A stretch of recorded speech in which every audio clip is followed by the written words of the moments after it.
Hello ladies and gentlemen, I am BorderWise, and welcome to From the Depths, an APS Tetris tutorial. And I say an APS Tetris tutorial because this isn't the first one I've done other ones, or one, I forget how many I've done. But they're outdated, so we're gonna start off with outdated ones finally. And so, the way this is gonna work is that I'm going to split up the Tetris into multiple videos.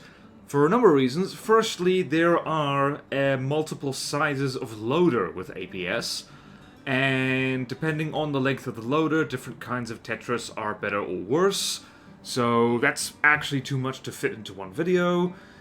And the other reason is that I guarantee you people are going to be telling me in the comments about better ways to do things, and so in order to incorporate what people no doubt yell at me, this is going to be split up into multiple videos. And third reason is to stop me going insane from just covering massive videos on the same thing. Basically, giant videos which tax my sanity and also my sanity. But anyway, so this first one we're going to be talking about basics of APS Tetris as it applies to 1 meter loaders, which is both regular loaders and belt-fed loaders. And I've got a variety of little turrets here to act as a kind of visual aid to what I'm talking about. There may or may not be stuff blowing up as part of this video. So yeah, and things like ejectors and stuff like that we're going to work into future videos hopefully, because I just realized I forgot to make a turret with ejectors on it. So in any case, so the first thing about APS Tetris, the basic thing, is that it is a balance between the speed of different things. It's the balance between loaders, cooling, recoil, and for railguns, rail charge. So it's a balancing act, and in order to really get the best out of this balancing act, it's best to pay attention to the UI. So if we're looking at the UI of this APS, you can see that it's got, firstly, running down the list, many things, but for now, because of Tetris, we're worried about recoil, rate of fire, autoloader limit, ammo intake limit, and cooling limit. So that is what we're all concerned with. We want to get all those numbers as balanced as possible. You want to get recoil and recoil absorption almost exactly the same number. You want to get the limits of the loaders, the intakes, and the coolers all to be as close together as possible, and then you know you've got a well-rounded, well-made APS. You don't want one of the numbers with the autoloaders, the intakes, and the coolers significantly higher than the other, as is the case here, because the autoloader limit is 154, intake limit is 154, and cooling limit is 169. So if we've actually got too many coolers, we could stand to lose a few. Okay, so this is the most helpful thing. The UI is very helpful in this regard, especially when prototyping guns. So that is very handy. So it is basically all about the gauge snake, so to speak. So the gauges are all these things here. You've got the gauge increaser, gauge cooling unit, and then you've got a variety of different kinds of coolers that also act basically as connectors. 6-way connectors are the kind of thing you only really need if you can't possibly use any more cooling, and you don't need any more gauge increases either, but you do need to stick extra recoil absorbers or loaders or railgun bits in here as well. We're not going to go too in-depth on the railguns today, by the way. I've got another tutorial on railguns, which is still mostly relevant, so go watch that if you haven't already. So yeah, and another thing to note is that trying to make a 100% symmetrical from the front APS is a exercise in frustration, futility, and heartache. So rotational symmetry and asymmetry is your best friend. So it's kind of stuff like this. So if we say want, whoops, that is still blue. Say that is symmetrical from the front. Rotational symmetry would look something like this. So it is symmetrical, but just in a different orientation. Or it could be completely asymmetrical, so you could do something like this, and from the front it looks like that. APS is full of stuff like that, and one further disclaimer is that APS, or Advanced Projectile System, or Advanced Cannons, is called that for very good reason. There are many different ways to effectively Tetris it, and there is no way, snowballs, chance in hell, I'm going to showcase all of them in one video, even if I'm restricting myself to one length of autoloader. So, do not panic. It's one of those things in From the Depths, in which there are very few hard and fast rules, there are only recommended guidelines. And so, let's start off by looking at our friend over here. So, you might be thinking, what is this? So, this is a pure autoloader gun, with the non-loader parts up on top. And this is as good a time as any to mention is that I mentally divide APS components into volatile and non-volatile components. And so, volatile components are the autoloaders and clips, because they contain shells and they go kablooey. So you can see here that when we're hovering over the autoloader, it says damage done when destroyed. Explosive is 2, so that's not that much. These are tiny shells, they're 60mm. Fragment count is 8, fragment damage is 18. So not that much damage when one of these things gets destroyed, and that's only because there's one shell in there. Which brings us to why you would make an autoloader-only gun. There are significant disadvantages, but also an advantage or two to doing that. And so, yeah, in this particular case, this gun is a loader stack, so the majority of the turret is just made up of loaders, and this is generally a good way of making turrets that don't require much cooling, or recoil absorption, or anything else. So that usually means shells with not much gunpowder, and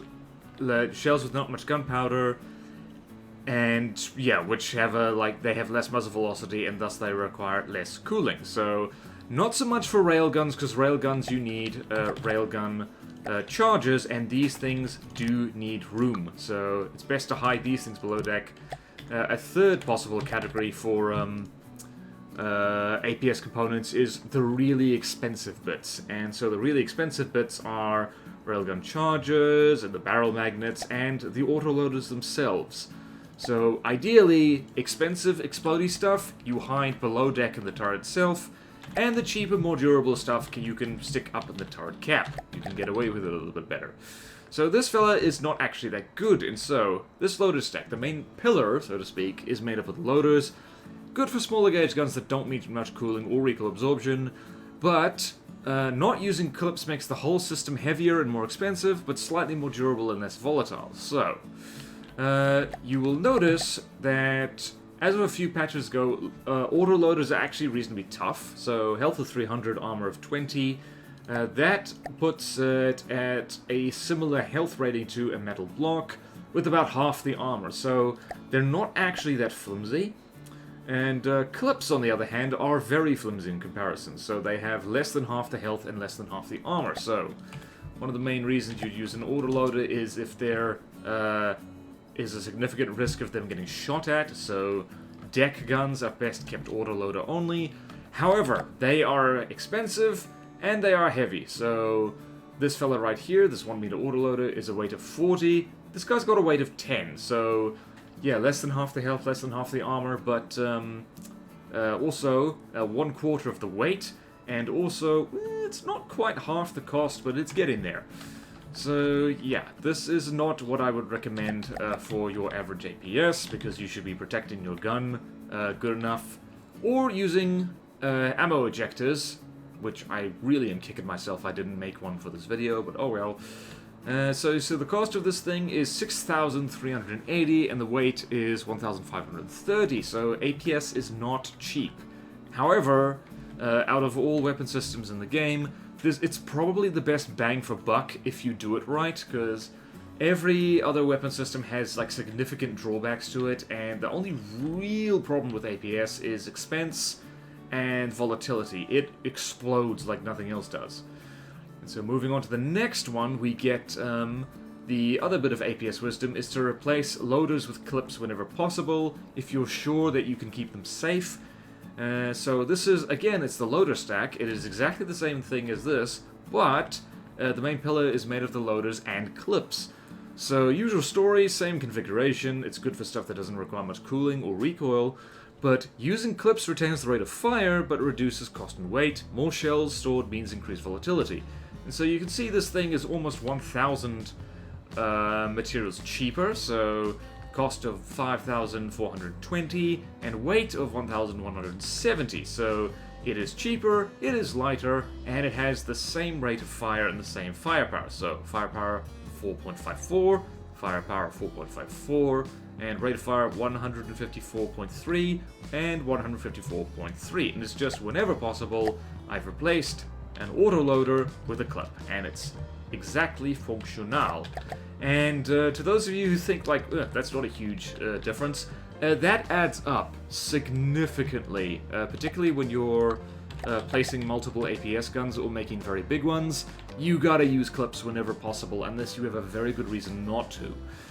Okay, and moving on, once again, this is a loader stack, and this is a not-so-good, unfortunate symbolism loader ring, and I call it that is because from the top you'll notice that this thing looks like a swastika. In fact, I think I've accidentally orientated it in the way of the naughty swastika. Apologies to all viewers. And but this is quite a handy way of getting clips and inputs surrounding a central column, and later on you'll see that I do the same thing with a gauge snake. So the problems with this is that it has insufficient inputs at 60 millimeters for max rate of fire and nowhere to squeeze them in. So the UI, once again, look at this. This thing needs 5 intakes for sustained fire, but it only has 4. So even though it's connected to 4 clips, each with a intake, it needs 1 more intake for sustained fire. And if you look over here, you can see the autoloader limit is 171.5, so that's pretty good. But the ammo intake limit is 137.2, so that is an issue. We need to get those numbers to match. And unfortunately, this particular configuration is not very good for that at all.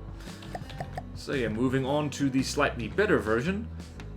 Somewhat better, unfortunate symbolism loader ring plus central cooler column.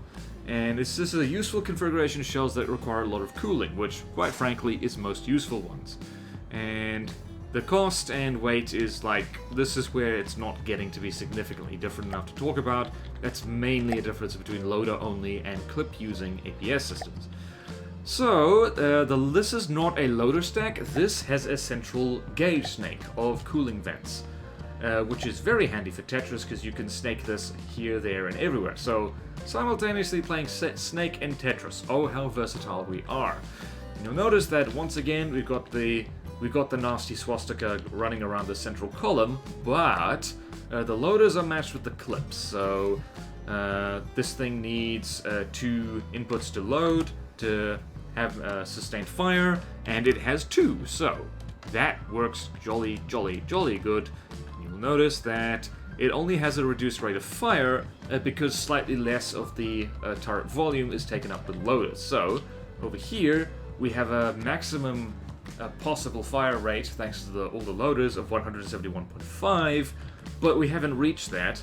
But this guy has a max rate of fire of 135.4, and that's the coolers. So we could just remove some coolers, and we'll get on just nicely. In fact, we could do this, and this, and this, and almost there. Almost. We could do something like this.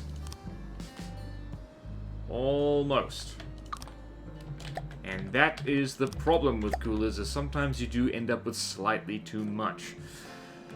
So yeah, this is a pretty decent APS. This is honestly this kind of APS Tetris I use the most. You just have a central column, and then you build the loaders around it in this kind of rotating pattern. And if you want to extend it out further, you don't even need to do the unfortunate symbol. You can just do something like this, because now you have room for it.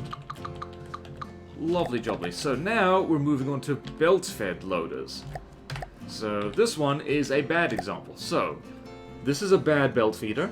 It's got too many clips. So it's got a really terrible rate of fire and reload speed due to poor loader clip input ratio. Now, belt feeders are a special animal of 1 millimeter, not 1 millimeter, 1 meter loader. So, as you can guess from here, for one thing, they're expensive. They're almost 3 times as expensive as a regular autoloader. However, they load very quickly.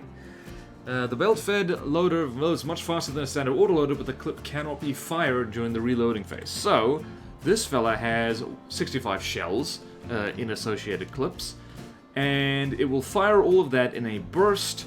But once these clips are empty, this loader cannot, basically, belt-fed autoloaders cannot reload and fire at the same time. Regular loaders can. So, the trick with belt-feds is that you want a 1-to-1 ratio of loaders to clips, and you want to stick as many inputs on them as possible so they reload as quickly as possible. So, the loading time for each of these ammo intakes is 1.5.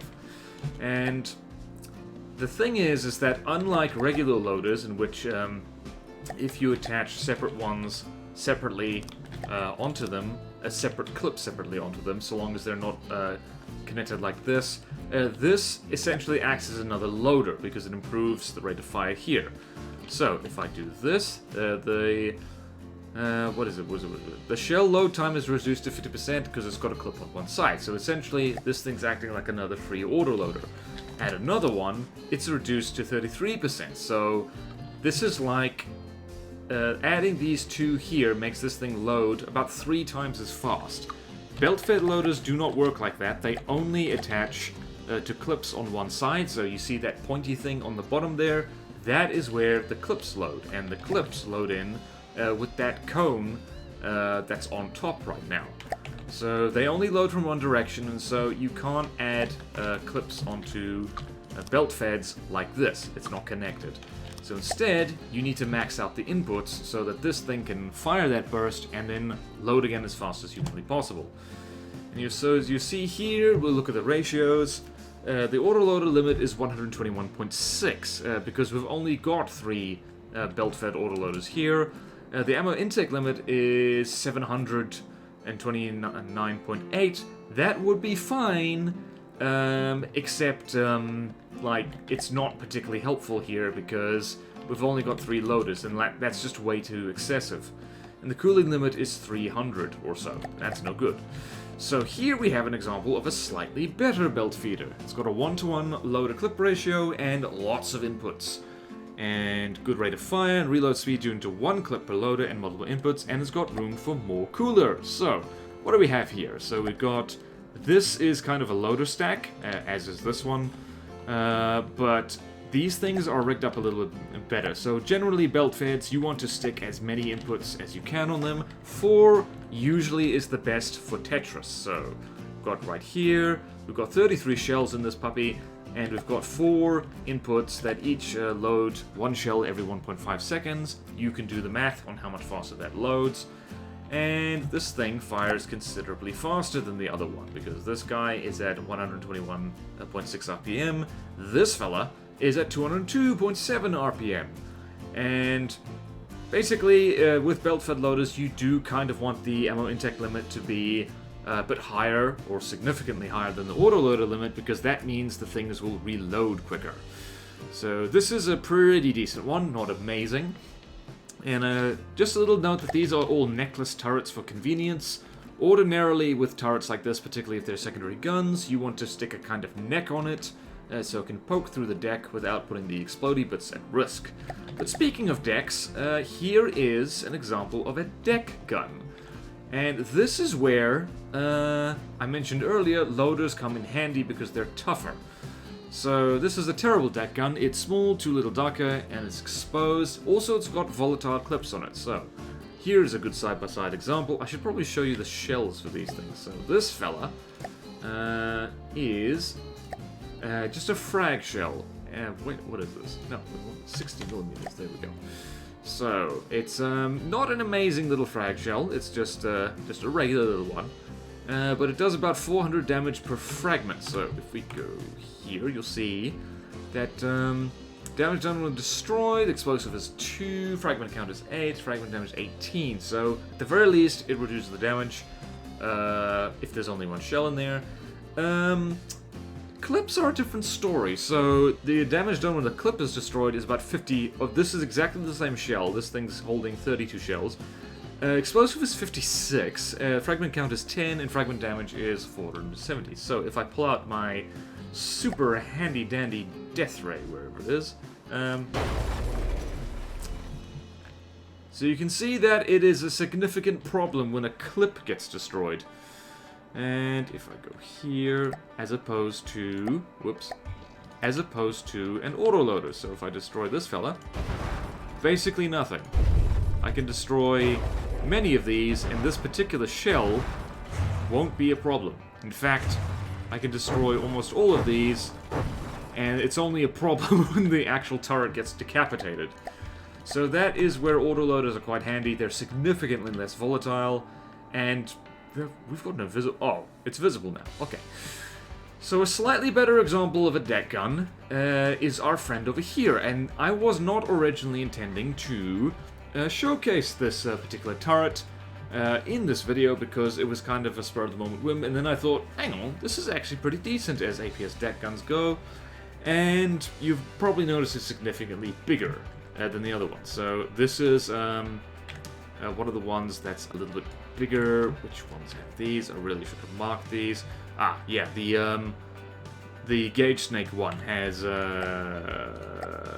this guy, because this fella needs more cooling, hence all the gunpowder, hence.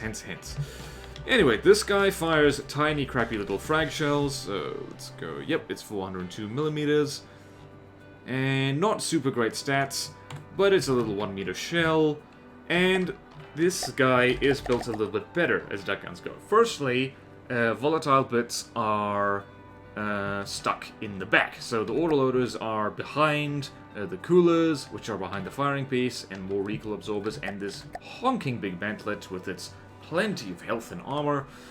Also, there is a decoration on the firing piece, so it looks slightly less ugly. And yeah, so the turret itself is actually sunken into the hull a little bit. That's what is down here. So even like if you're making a deck gun, it is handy to sink the actual turret itself 1 meter deep into the hull. Very handy, just for keeping it safe, because then it has potentially multiple meters of deck armor keeping it safe.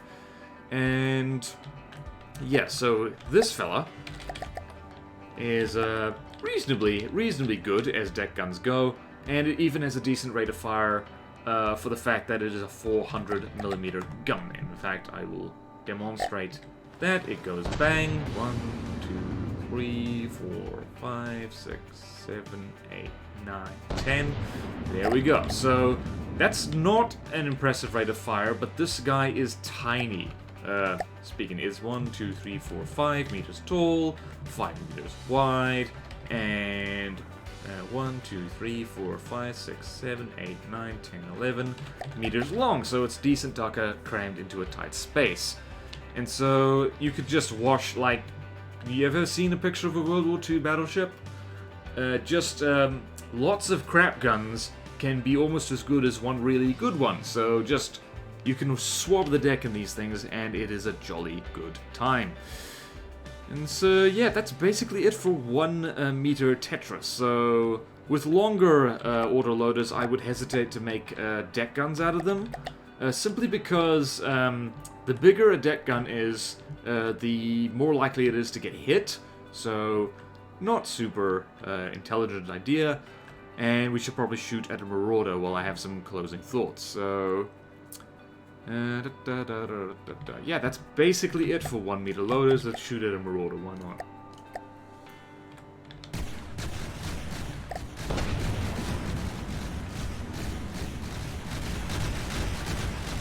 So yeah, so 1 meter...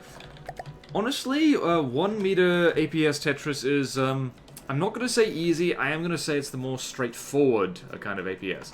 Also, almost forgot to mention, you can stick the non-volatile bits of an APS either on top or on the bottom, or surrounding them. So we'll talk about that more in future videos. Next one will be, I guess, 2 to 3 meter loaders.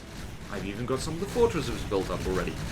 So, this is like, once again, disclaimer, this is not the only way to do it. These are just the ways that I've found work kind of well for me. Is this thing firing the right way? Come on, do a big bang. Do a big bang, you know you want to. Hello? Come on. Oh no, it's holding fire due to... You know what?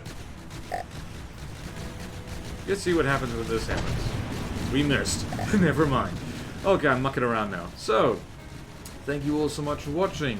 Please like, comment, subscribe if you want to see more videos like this. Support me on Patreon or YouTube membership if you like. It really helps. Thank you to all my current support. Oh, the Marauder died. Thank you to all my current supporters. And I will see you next time in From the Depths. APS tutorials. More of them coming. Farewell.